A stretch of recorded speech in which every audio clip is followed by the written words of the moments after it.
আগামী 9 জুন রাজ্য বিধানসভা খুলবে আর বিধানসভা অচল করে দেওয়ার দায়িত্ব আমাদের। আমরা আপনাদের জন্য বিধায়কদের নিয়ে অচল করব। আমি আপনাদের এই দাবিকে সমর্থন করি।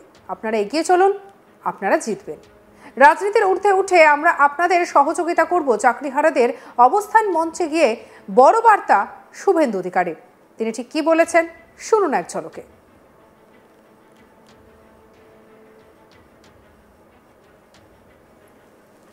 আজকে তাই ঘটলো, তাই হলো এবং সরকার এসএসসির মাধ্যমে রিভিউ পিটিশন করেছিলেন, তাতে জটিলতা আরো বাড়ল।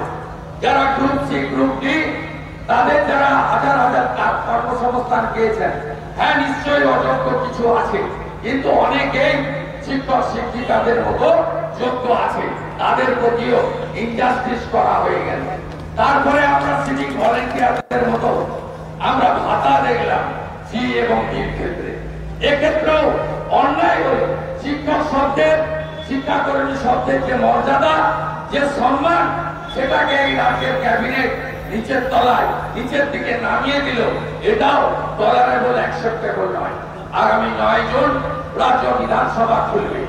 রাজ্য বিধানসভা অচল করে দেওয়ার দায়িত্ব আমাদের বিরোধী দলনেতা।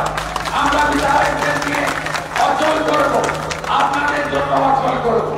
আপনাদের এই আন্দোলনের আমি পূর্ণাঙ্গ সফলতা কামনা করি, কোনো বিতর্ক নয়। চাকরিহারাদের সল্টলেকে বিকাশ ভবন অভিযান ঘিরে বৃহস্পতিবার দিনভর উত্তপ্ত ছিল করুণাময়ী চত্বর। শুক্রবার আন্দোলনরত চাকরিহারা শিক্ষক শিক্ষিকারা তাদের সঙ্গে দেখা করতে যান বিরোধী দলনেতা শুভেন্দু অধিকারী। এরপর মঞ্চে বক্তব্য রাখতে উঠে শুভেন্দু বলেন, অযোগ্যদের মধ্যে অনেকেই যোগ্য শিক্ষক শিক্ষিকা আছেন, তাদের ওপরেও অবিচার হয়েছে। আগামী 9 জুন রাজ্য বিধানসভা খুলবে আর বিধানসভা অচল করে দেওয়ার দায়িত্ব আমাদের। আমরা আপনাদের জন্য বিধায়কদের নিয়ে অচল করব। আমি আপনাদের এই দাবিকে সমর্থন করি। আপনারা এগিয়ে চলুন, আপনারা জিতবেন। রাজনীতির ঊর্ধ্বে উঠে আমরা আপনাদের সহযোগিতা করব। সহ্য এবং ধৈর্য রাখবেন, জয় আপনাদের হাতেই হবে। আন্দোলনকারীদের সঙ্গে বিকাশ ভবনে এসে রাত জাগতে চান বিরোধী দলনেতা শুভেন্দু অধিকারী। প্রয়োজনে কোনো অরাজনৈতিক জায়গায় গিয়ে চাকরিহারাদের সঙ্গে দেখা করতে পারেন। তবে বিরোধী দলনেতা এও জানান যে সরকারের সঙ্গে বৈঠক এবং বিক্ষোভ একসঙ্গে চলতে পারে না, লক্ষ্য স্থির করতে হবে। কি বলেছেন শুনব। আপনারা যদি যোগ্য অযোগ্য বাইফার্কেট করে, সেগ্রিগেট করে 7 তারিখের আগে জমা না দেন, তাহলে সমস্ত ভাই বোনেদের তাদের চাকরি চলে যাবে। আজকে আমরা সেটা 30 ডিসেম্বর বলেছি, আজকে তাই ঘটলো, তাই হলো এবং সরকার এসএসসির মাধ্যমে রিভিউ পিটিশন করেছিলেন, তাতে জটিলতা আরো বাড়ল। যারা গ্রুপ সি গ্রুপ ডি তাদের যারা হাজার হাজার কর্মসংস্থান পেয়েছেন, হ্যাঁ নিশ্চয়ই অযোগ্য কিছু আছে, কিন্তু অনেকেই শিক্ষক শিক্ষিকাদের মতো যোগ্য আছে, তাদের প্রতিও ইনজাস্টিস করা হয়ে গেল। তারপরে আমরা সিভিক ভলেন্টিয়ারদের মতো আমরা ভাতা দেখলাম সি এবং ডির ক্ষেত্রে।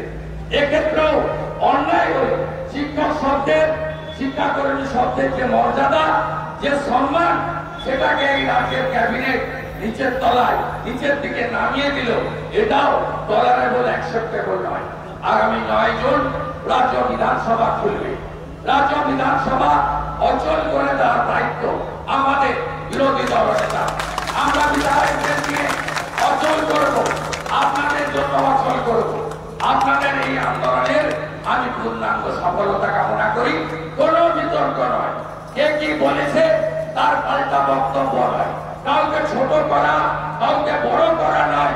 একটাই আমার বক্তব্য, আপনাদের দাবি যুক্তিসঙ্গত, স্বামীজির মন্ত্র চরৈবতী চরৈবতী বলে এগিয়ে চলুন, আপনারা জিতবেন। হুইসেল ওভার কাম, আপনারা জিতবেন। এবং যে যে ধরনের সহযোগিতা আমাদের যারা আয়োজক ব্যবস্থাপক, তারা যে যে ধরনের ব্যবস্থা সহযোগিতা চান, মনে করেন আমরা আগে বাড়িয়ে কিছু করবো না, সেই ধরনের সহযোগিতা করব। রাজনীতির সংকীর্ণতার ঊর্ধ্বে উঠে আমার মনে আছে সংগ্রামী যৌথ মঞ্চের কথা, আমরা সেখানে সব দলের লোককে ডাকবো। আমরা গেছি অনেকবার, আমি গেছি। তারা আজকে যে দীর্ঘ লড়াই দিল, সেই লড়াই ফলে আজকে সুপ্রিম কোর্ট ডিএকে অধিকার বলে স্বীকৃতি দিল, 25% দিল। আজকে যদি সংঘবদ্ধতা থাকে, লক্ষ্যে যদি অবিচল আপনারা থাকেন, আপনাদের মধ্যে যদি ক্ষুদ্র সংকীর্ণতা, রাজনৈতিক দলাদলি প্রবেশ না করে, আমার বিশ্বাস আপনারা জিতবেন। দুটো শব্দ মাথায় রাখবেন। আমি আপনাদের বয়সে বড় দাদা হিসেবে বলছি, একটা হলো সহ্য আর একটা হলো ধৈর্য। আমি আমার জীবনে এই দুটো শব্দ মেনে চলি এবং জয় অবশ্যই আপনাদের হাতের কাছে।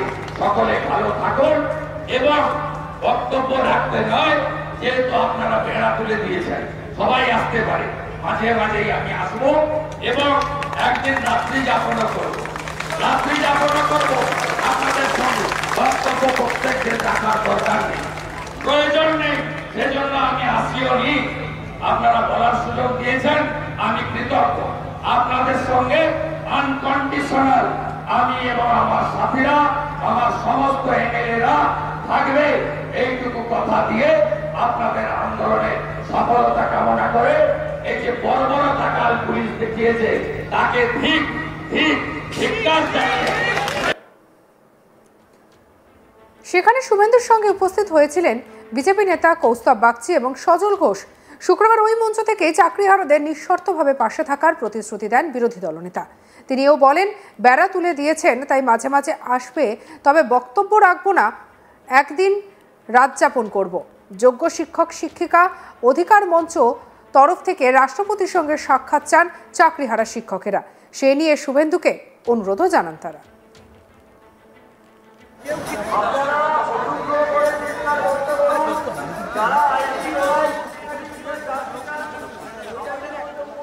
চলুন আরো একবার শুনে নিই শুভেন্দু অধিকারী কি বলেছেন।